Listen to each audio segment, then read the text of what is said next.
Alors, on poursuit notre série d'entrevues, donc, sur les entreprises qui s'illustrent au niveau international. On va parler tout de suite avec Philippe Bertrand. Il est associé chez Cohorte Stratégie. Monsieur Bertrand, bonjour. Bonjour.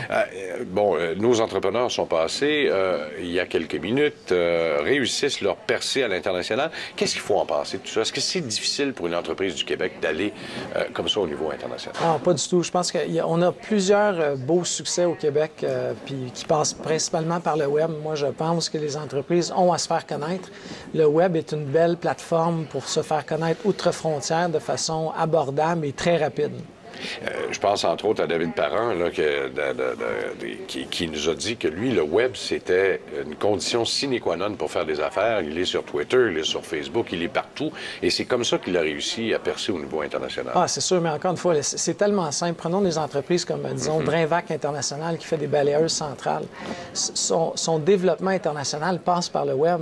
Si c'est fait connaître en France, en Angleterre, au Portugal, c'est principalement par le web.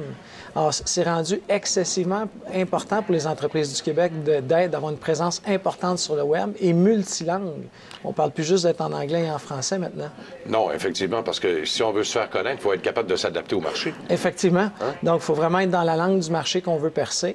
Alors, de plus en plus d'entreprises québécoises ont des sites web en français, en anglais, en espagnol, en allemand. Donc, encore une fois, c'est une belle plateforme de commercialisation. Et sur quoi on doit se baser là, pour être capable de s'ajuster rapidement? Est-ce que c'est strictement le web qui nous donne les échos ou s'il faut être capable aussi de développer des affaires sur place, là, localement? Mais c'est sûr qu'il faut une présence locale. Je pense pas qu'on peut s'en sortir. Par contre, c'est une belle façon de se faire connaître et c'est une façon abordable parce qu'avant d'envoyer un représentant sur place, que ce soit en France ou au Portugal, ça vaut la peine de développer quelques opportunités d'affaires pour voir s'il y a un marché. Est-ce que, en passant par le web, ça nous permet de faire tomber les frontières, les fameuses frontières physiques, là, on dirait qu'elles deviennent de plus en plus inexistantes. C'est plus facile de percer à ce moment-là? Ah, honnêtement, il n'y a plus de frontières. Ça n'existe. Avec l'ère de l'Internet, selon moi, là, ça n'existe plus du tout.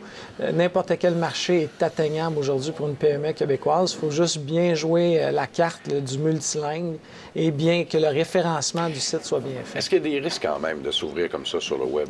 Bien, il faut faire attention. Nous, on conseille souvent aux entreprises de pas trop, de présenter le produit, mais il faut faire attention à ce qu'on met aussi sur le produit, parce qu'il y a plusieurs sociétés québécoises qui se sont faites copier en Chine principalement parce que le site était trop explicite sur le produit. Donc, encore une fois, c'est une belle carte de visite. Il faut juste faire attention de ce qu'on met. Tu mets une photo, mais tu mets pas les plans. Bien, exactement. C'est un peu comme notre carte de crédit. Exactement. Tu donnes pas ton nez à tout le monde. Exactement. Parce qu'il y en a qui risquent de s'en servir. Médias sociaux, il faut être capable de les maîtriser avant de se lancer là-dedans ou ça vient tout à fait naturellement? En fait, moi, je pense qu'il faut un plan. C'est comme n'importe quoi dans la vie. Là, avant de se mettre dans les médias sociaux, il faut avoir un plan puis être prêt à tout ce qui peut arriver. Parce que si on regarde, il y a plusieurs entreprises québécoises et si on parle juste de La Sonde... Oui.